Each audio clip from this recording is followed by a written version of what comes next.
Damos comienzo a un nuevo programa.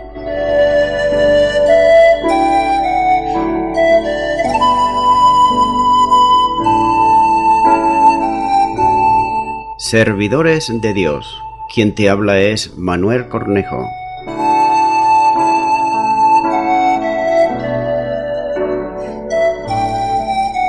Este es un programa que está respaldado por la Iglesia Evangélica Misión Evangélica de Cataluña.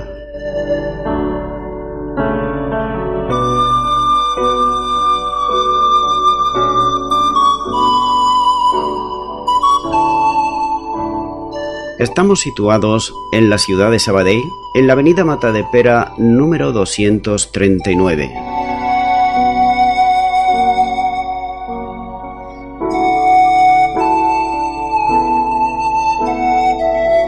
Antes de dar introducción a la palabra de Dios, estaremos poniendo una alabanza.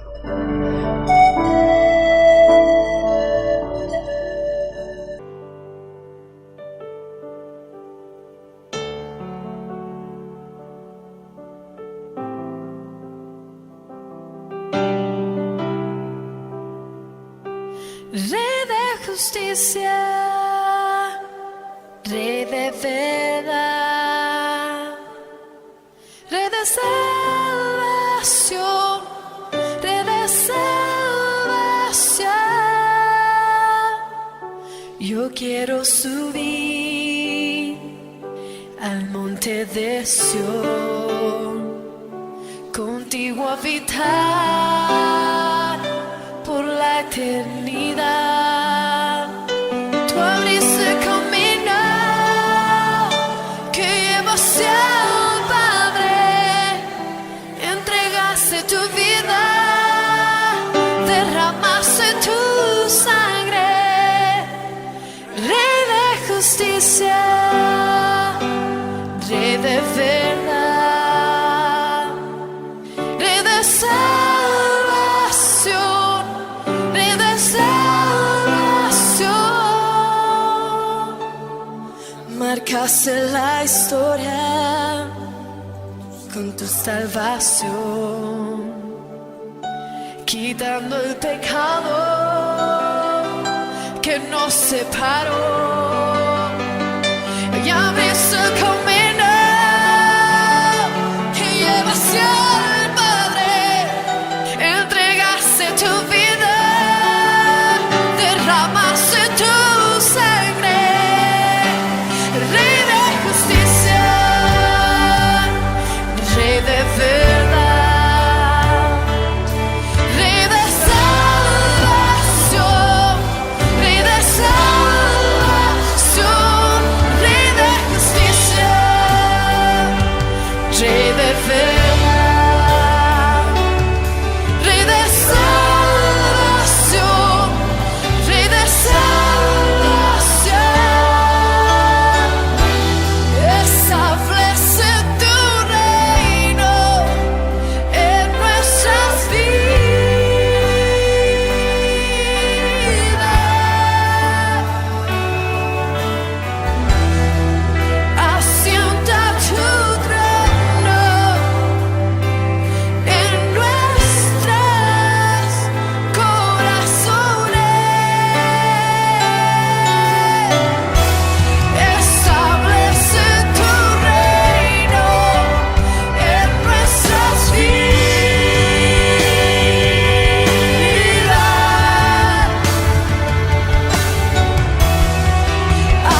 entregaste tu vida, derramaste tu sangre y abriste el camino que lleva hacia el Padre.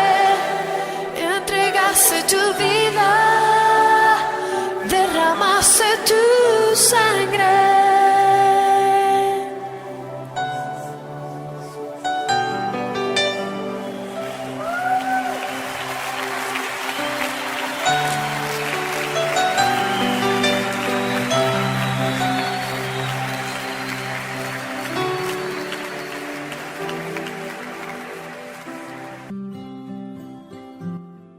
Y ya de nuevo, tras la pausa musical, estoy con todos ustedes para estar compartiendo la palabra de Dios, la Biblia, de una manera expositiva versículo a versículo. Por tanto, en esta ocasión estaré compartiendo en el libro de los Hechos, capítulo 10 y versículo 40, donde nos dice la palabra de Dios. A este levantó Dios al tercer día e hizo que se manifestase. Nuevamente aparece el contraste entre el trato que los hombres dieron a Cristo, entregándole para que fuese crucificado, y el que le dio Dios, levantándolo de entre los muertos, es decir, resucitándole al tercer día. Este es el elemento de capital importancia para la salvación del pecador. El primero ya presentado es que Jesús fue muerto como sustituto del pecador.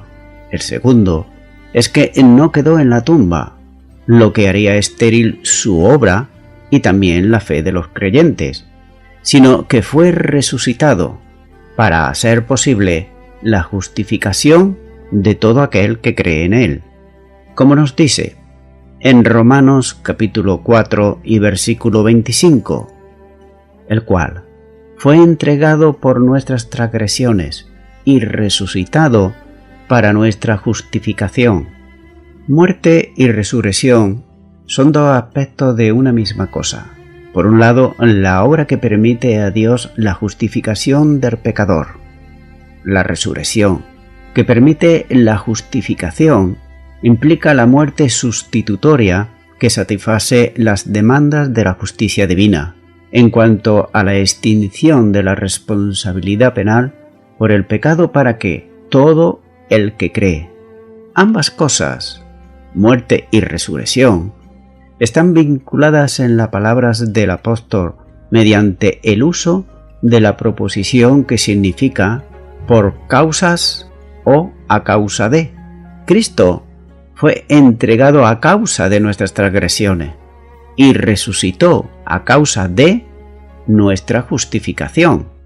De otro modo, la muerte de Jesús opera en relación con la solución del problema del hombre en el campo de la transgresión, y la resurrección lo hace en la de la justificación. Por eso, es necesario distinguir que en el uso de la preposición de ambas cláusulas del versículo del apóstol Pablo. En la primera adquiere la condición casual, es decir, el motivo de la muerte, la cual de la muerte de Jesús son nuestras transgresiones. El segundo adquiere la condición final, esto es, la justificación, es el efecto final de la resurrección.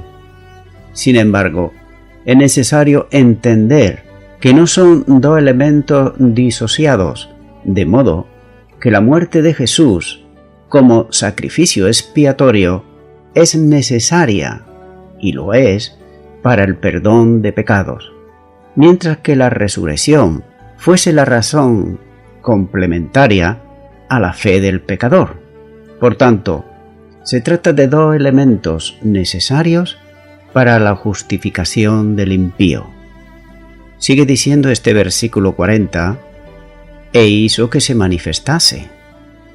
Dios hizo que el resucitado fuese visto por quienes ahora eran testigos suyos. La Biblia enseña que se apareció a las mujeres, a los apóstoles y a más de 500 hermanos reunidos a la vez. Como dice, en 1 Corintios capítulo 15 y versículo 6. Después, apareció a más de 500 hermanos a la vez, de los cuales muchos viven aún y otros ya duermen.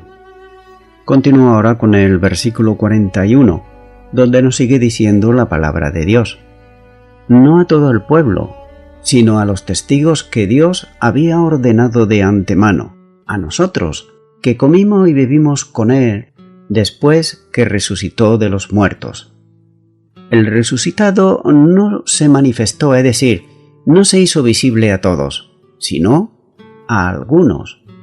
Sin embargo, el número de quienes vieron y estuvieron con Él entre la resurrección y la ascensión es suficientemente grande como para que su testimonio sea un testimonio bien firme. Él se apareció a más de 500 hermanos juntos. ¿Por qué causa no se hizo visible a todos? Por lo menos en Jerusalén. ¿No hubiera sido suficiente para refutar las mentiras de los judíos?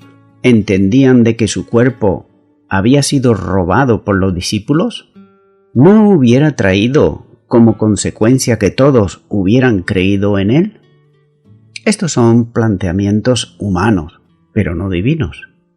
La soberanía de Dios actuó en todo cuanto tiene que ver con la salvación, enviando a su Hijo en el momento que había determinado, como nos muestra Gálatas capítulo 4 y versículo 4.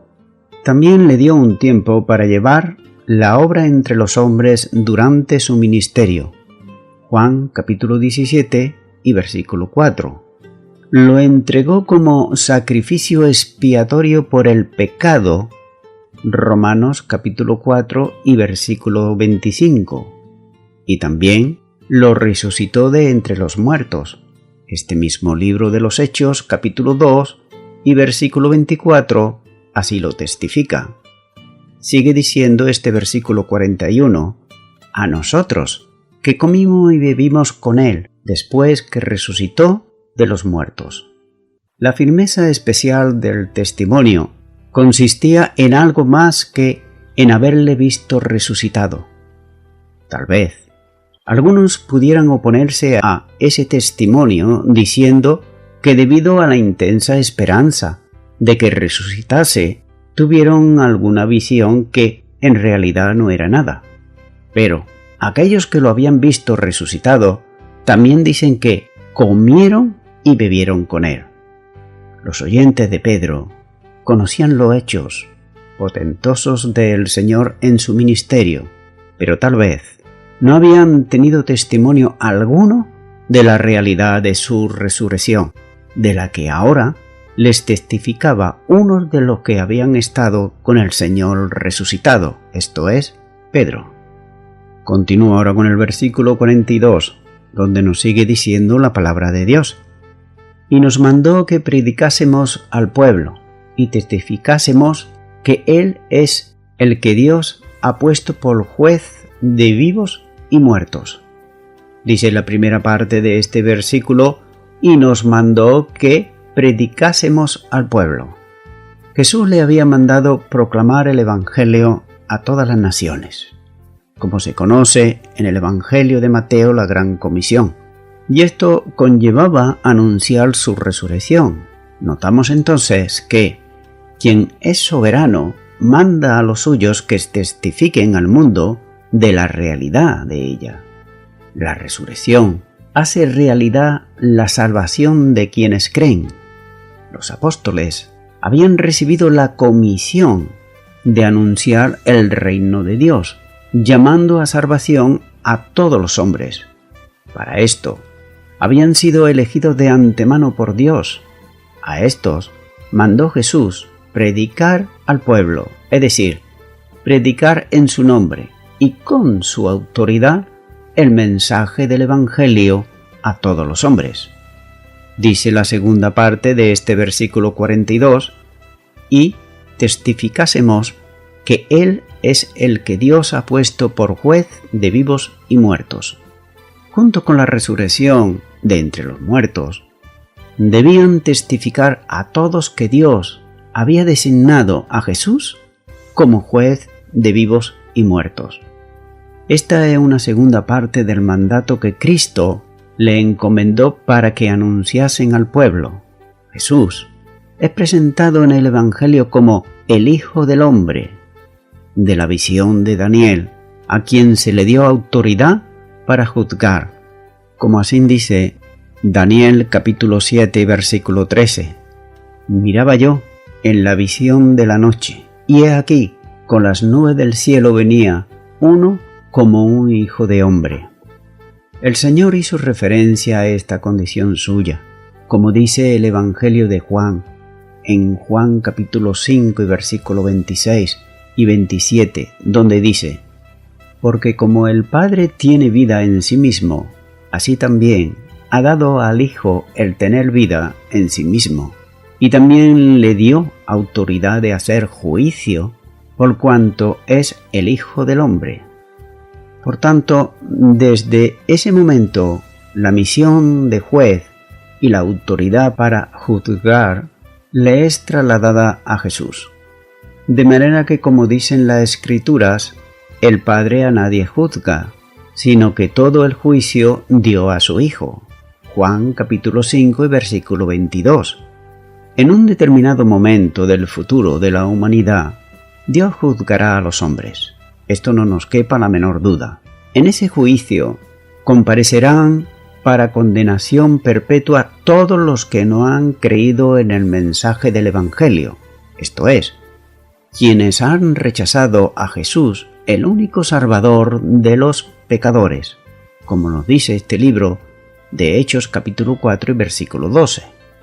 No significa esto que el Padre no sea también juez, sino que el juicio para juzgar a los hombres lo ejecutan ambos, tanto el Padre como el Hijo, juzgando el Padre por medio de su Hijo, como enseña el apóstol Pablo en Atenas, en Hechos capítulo 17 versículo 30 y 31, donde dice: pero Dios, habiendo pasado por harto los tiempos de esta ignorancia, ahora manda a todos los hombres en todo lugar que se arrepientan, por cuanto ha establecido un día en el cual juzgará al mundo con justicia por aquel varón a quien designó, dando fe a todos con haberle levantado de los muertos. Nadie de quienes no hayan creído podrán escapar de ese juicio, que alcanzará tanto a vivos como a muertos, es decir, a quienes en aquel tiempo hayan estado vivos y los muertos que comparecerán ante el trono blanco de Dios, como nos muestra en Apocalipsis capítulo 20 y los versículos 11 al 15. Esto era ya una solemne advertencia para todos los que estaban escuchando las palabras del apóstol Pedro en casa de Cornelio. Continúa ahora con el versículo 43, donde sigue diciendo la palabra de Dios: de este dan testimonio todos los profetas, que todos los que en él creyeren recibirán perdón de pecados por su nombre. Dice la primera parte de este versículo 43, de este dan testimonio todos los profetas. El testimonio que estaba dando ante el auditorio Pedro es el mismo testimonio que los profetas habían dado acerca de Jesús, que creyendo en él se recibiría el perdón de pecados. Como el mismo Señor Jesús dijo de la curación del paralítico en Mateo 9 y versículo 6, donde dice: pues para que sepáis que el Hijo del Hombre tiene potestad en la tierra para perdonar pecados. Nótese que el Hijo del Hombre, Jesús, tiene poder para perdonar pecados. Es una expresión de singular importancia en cuanto al lugar de la tierra donde hubiera un pecador, Salvador de los pecadores, como Dios y como hombre, tenía y tiene autoridad para perdonar pecados a todo aquel que viene a él arrepentido. Dice la segunda parte de este versículo, que todos los que en él creyere recibirán perdón de pecados por su nombre.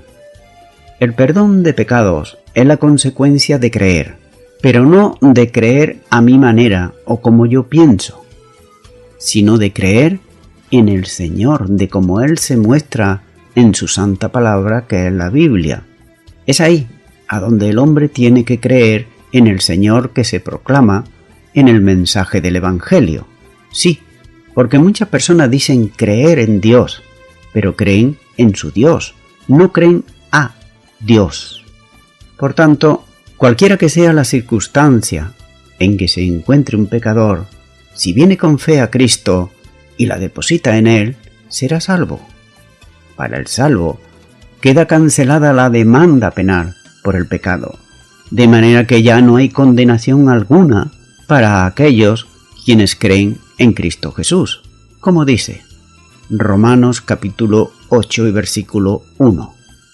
Ahora pues, ninguna condenación hay para los que están en Cristo Jesús, los que no andan conforme a la carne, sino conforme al Espíritu.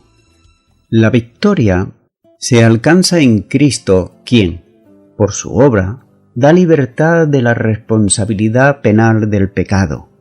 La afirmación se acentúa en forma enfática cuando dice ninguna condenación. La expresión tiene la forma intensificada que elimina cualquier posibilidad de condenación, referida al castigo impuesto por una sentencia condenatoria establecida por un tribunal. La responsabilidad penal del pecado ha sido extinguida plenamente, y lo ha sido por Jesucristo en la cruz del Calvario. Por tanto, no queda ya nada que pagar para quienes se acogen por fe a la obra salvadora del Señor Jesús. Esta es una verdad fundamental y es expuesta reiteradamente y progresivamente en esta carta de los Romanos. Te daré algunas citas. Romanos capítulo 1, versículos 16 y 17. Romanos capítulo 3, versículos 21 y versículo 24. Romanos capítulo 5, versículos 1 y 2. El sacrificio sustitutorio de Jesús cancela toda deuda de pecado.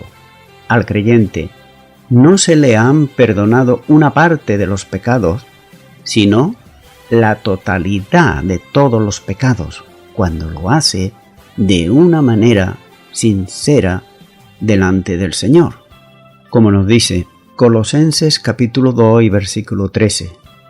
Y a vosotros, estando muertos en pecados y en la incircuncisión de vuestra carne, os dio vida juntamente con Él, perdonándoos todos los pecados. Quiero aquí también hacer una referencia, que solamente Jesucristo es quien perdona pecados. No son los hombres, porque tú le confieses tus pecados, el que te va a perdonar los pecados. No, eso es antibíblico. Es solamente Jesucristo, el Hijo de Dios, el que tiene poder para perdonar pecados. Así que la justificación es asunto definitivo para quienes están revestidos de Cristo y también de su justicia. Como dice la segunda carta a los Corintios, capítulo 5, versículo 21, donde dice: al que no conoció pecado, por nosotros lo hizo pecado, para que nosotros fuésemos hechos justicia delante de Él.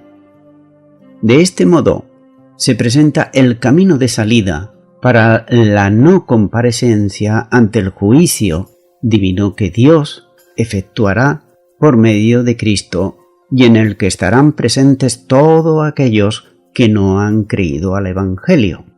En la única forma, el único camino de salvación es igual para todos, tanto para judíos como para gentiles, mediante la fe en el Salvador Jesucristo.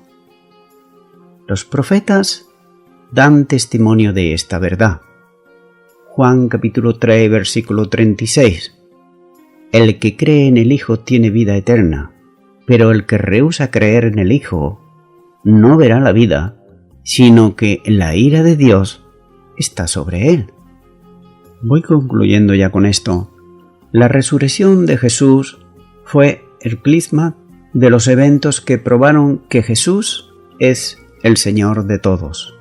La resurrección de Jesús es el tema central de la predicación de los apóstoles, y ellos no eran los únicos testigos oculares de la resurrección de Cristo, ya que, como dice la palabra, más de 500 hermanos lo vieron. Más bien, eran hombres escogidos y ordenados por Dios para ser testigos especiales. Es por eso que los apóstoles testificaron de lo que habían visto y lo que habían oído. El cristianismo es también historia, ya que hay más de 600 manuscritos del ministerio del Señor Jesús, siendo confirmada por testigos competentes como los apóstoles y más de 500 hermanos que había en Jerusalén.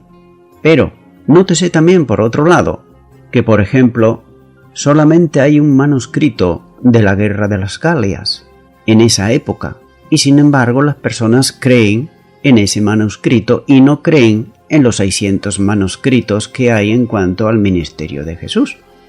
Por tanto, vemos que por primera vez se ofrece el perdón de pecado a los gentiles, sin que llegue a ser judíos. Es por eso que Cornelio y su casa no recibirían el perdón de pecados por la circuncisión, o quizás por guardar la ley de Moisés, como dice en Hechos capítulo 15, versículo 1 y versículo 5, sino que recibirían la salvación por obedecer al Evangelio de Cristo. Dice: todos los que en él creyeren recibirán perdón de pecados, porque estos son los que obedecen al Evangelio. Amigo y amiga oyente, como estás escuchando, no importa tu lugar de nacimiento para Dios, tampoco tu condición social o tu raza, ya que dice todos los que en él creyeren. Es por eso que tú, amigo y amiga oyente, si tú crees en el Evangelio de Jesucristo, solo te queda recibirle a Él en tu corazón. Por eso, yo te animo ahora a que tú puedas orar conmigo esta oración de arrepentimiento para recibir a Cristo en tu corazón si nunca antes lo has hecho. Por eso, ora conmigo y repite esta oración y di ahí a donde estás. Señor Jesús, reconozco que solamente tú tienes poder para perdonar pecados. Por ello, yo te pido perdón por todos mis pecados. Me arrepiento de ellos. Te abro mi corazón. Te recibo como Señor y Salvador. Te doy gracias porque sé que en un futuro no voy a comparecer delante de ti.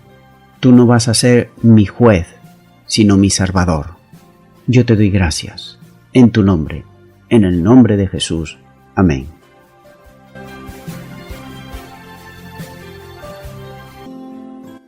Amigo y amiga oyente, si tú has hecho esta oración de todo tu corazón, te recomiendo que comiences en primer lugar a orar a Dios en el nombre de Jesucristo. Orar a Dios no es rezar, sino que es hablar con una persona. También te recomiendo que leas la palabra de Dios. Comienza por los evangelios si no lo has hecho nunca. Y también te recomiendo que para que puedas crecer espiritualmente, te congregues en una iglesia cristiana evangélica donde se predique, se enseñe y se practique la sana doctrina y la palabra de Dios.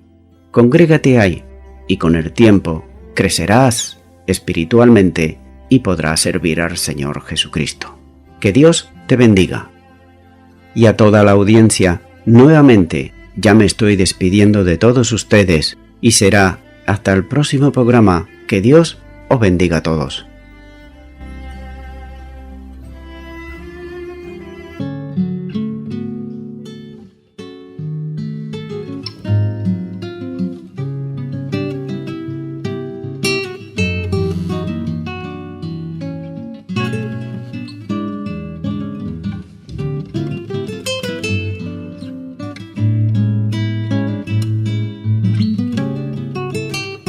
Él me justificó Mi alma Él limpió y con su sangre me ha lavado. Su hija soy, Él me justificó. No hay más condenación. Eres hermoso y majestuoso, el gran yo soy. De norte a sur, este y oeste, te alabaré eternamente. Eres el alfa y la omega, el principio y fin. Eres el juez omnipotente, nos ayuda y nos defiende. Dame tu luz y tu verdad, esta me guiará. Él me justificó, mi alma Él limpió y con su sangre me ha lavado, me ha llenado de su amor. Él me justificó y ahora libre soy.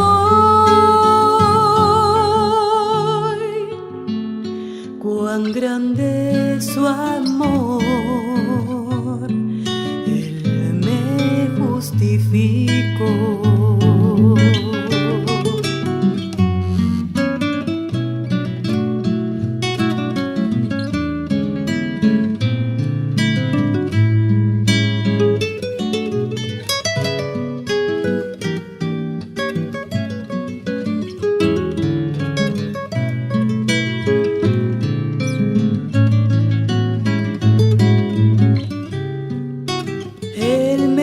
Justificó, mi alma Él limpió y con su sangre me ha lavado.